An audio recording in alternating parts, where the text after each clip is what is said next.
Hi everyone, welcome back to my channel. Today we're gonna go over silicone molds. We're gonna go over what characteristics that I typically look at when purchasing a silicone mold, and we have a new one that just came in this week and I'm going to give it a review.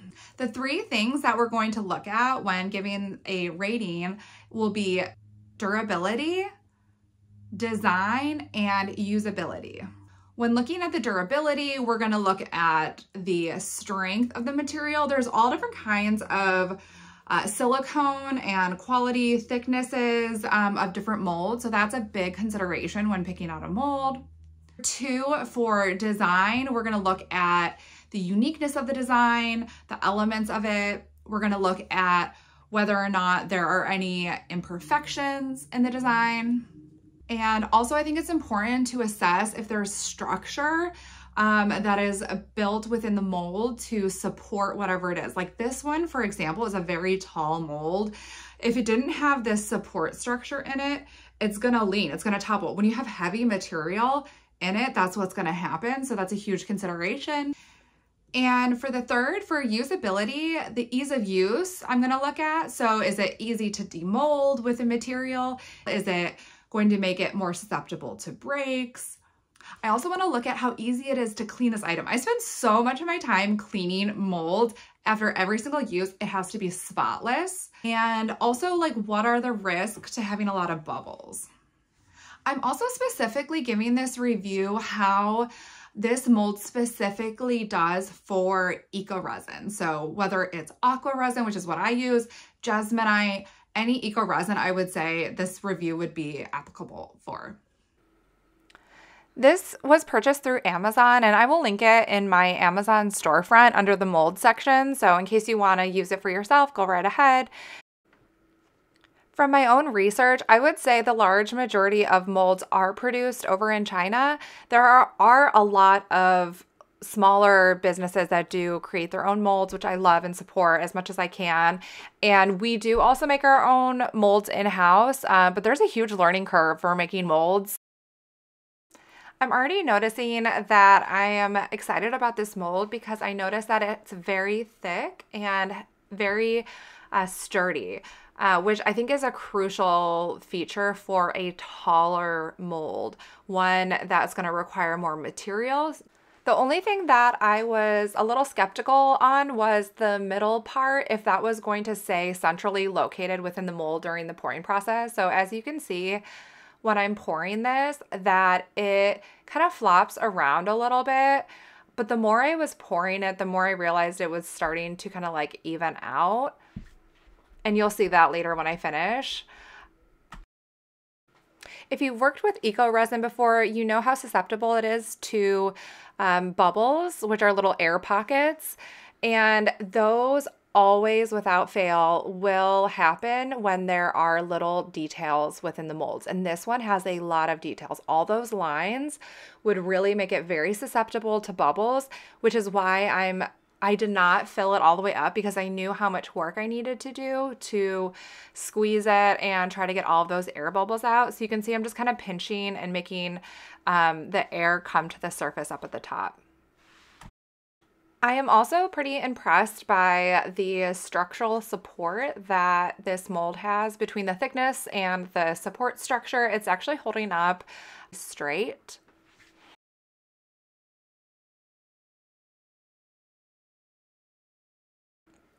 I'm not gonna lie, I was quite a bit nervous to demold this because I know how thick the mold is and how hard that would be to like get it off without breaking the material. So I did intentionally let it cure several minutes longer just to make sure it was much more sturdy so that it wasn't gonna break. Up until this point, it wasn't terrible. But here is where things go a little bit sideways, where it just starts to become very difficult to get it further up because it is such a thick mold. You can see I'm really struggling. And I'm going to go out there and say I think this is the hardest mold that I've ever gotten that's this difficult to get off all the way. And it's like also finding that fine balance between having enough pressure and pull where you're not putting too much force on the material because you don't want it to break. The one thing I am noticing is that the material is holding up. It's not breaking, which gives me the indication that it is thick enough to withstand the pressure. I ended up having to work on this section little bit by little bit. As you can see, I'm just trying to scooch it up one section at a time because it was so thick and I didn't want it to just break the piece in half. By this point, I have been working on demolding this piece for several minutes and my hands are definitely getting tired. I'm not gonna lie. They were cramping up a little bit. I am determined but excited because it's already looking so nice, but I realize no matter how excited I am with these molds, you have to do it a little bit at a time. I've learned the hard way so many times. I think what's so hard about this mold is that with the wavy design, you have to pull the material up over the next wave, and that's just creating all sorts of challenges for me, as you can see. But at last, I finally got it out and I could not be happier because it stayed in one piece and it looks so beautiful. All right, it's time to give our new mold a rating. So for the first portion of the rating, I'm gonna rate it on the durability aspect. And for the strength, this is an extremely strong, thick mold for sure. I'm gonna rate this an 8 out of 10 because I have not had the chance to use it over a long period of time. And so that's something like for me to note for next time I rate a mold. I definitely wanna give it the long-term aspect to the rating because I feel like that's extremely important, especially when you're using a mold over and over and over again. I've seen some that are thicker molds break more easily because it's that tension is pulling. So, but this is a good quality mold though. This is a solid piece. It's got a good thickness to it. All right, moving on to the design portion of the rating. I am absolutely in love with its design. I think this is an extremely unique, very textured design. I haven't seen a lot like these, which is why I wanted to purchase this mold in the first place.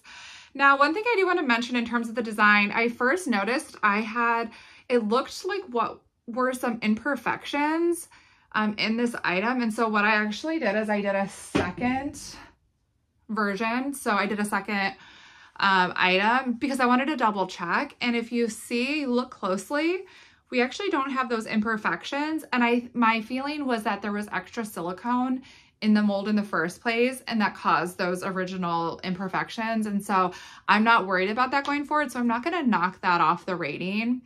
And then the other thing I did want to note is that I did get some air bubbles here and they're very small. This is very common with Eco Resin, right? Everyone has seen those if they've worked with Eco Resin. And then I was just a little bit more thorough. Like there's a couple tiny ones, but I felt like I was more thorough on the second one. And so I didn't see that as much. So for the design, I would say it's a 10 out of 10. I think it's a beautiful design. The support structure is there. I would definitely be putting this on my shop. I think it's a very unique design. All right, and then for the last portion of the rating for usability, the ease of use, I would argue this is a pretty difficult mold to work with. Kind of depending on your level of comfort using different types of molds, I would say this is pretty difficult. This mold was definitely susceptible to a lot of bubbles, but as you saw, like they were preventable and it wasn't too difficult to prevent them. It required a lot of extra work during the pouring process. And I didn't get it on camera, but when I cleaned the mold, I would say it was somewhere like in the middle of difficulty. It has a lot of those lines. You have to make sure in those grooves that you're cleaning those out. And that's where a lot of, particulate matter can get like kind of stuck in there. And so that was a little bit difficult, but I would say it wasn't the most impossible mold I've ever cleaned. So for usability, I would rate it a 4 out of 10 just because it was extremely difficult to demold. It did require some work for reducing the risk of bubbles, and it was somewhat difficult to clean. I'm gonna rate this, wait, I gotta average it out, hold on. All right, so taking all of those into consideration for this mold, it's going to average out to a 7.33 out of 10 as a rating, which I think is pretty solid. This is, I think the design truly, because it's so unique, it really outweighs the amount of difficulty it is. For this particular product, I am officially obsessed, and this is going to actually go on my shop. So I'm gonna be making this definitely more, but I'm definitely gonna kind of like promote it as a kind of like dried floral decoration piece. It's also like, I haven't sanded it yet, just FYI. If you decide to make this at home, I want to hear or see about it. So please comment below. If you like these kinds of videos and you want to see me rate more molds, I have so many other molds that I have been using for a longer period of time that I'm happy to rate. So just please give me that feedback. Let me know if you'd like to see more.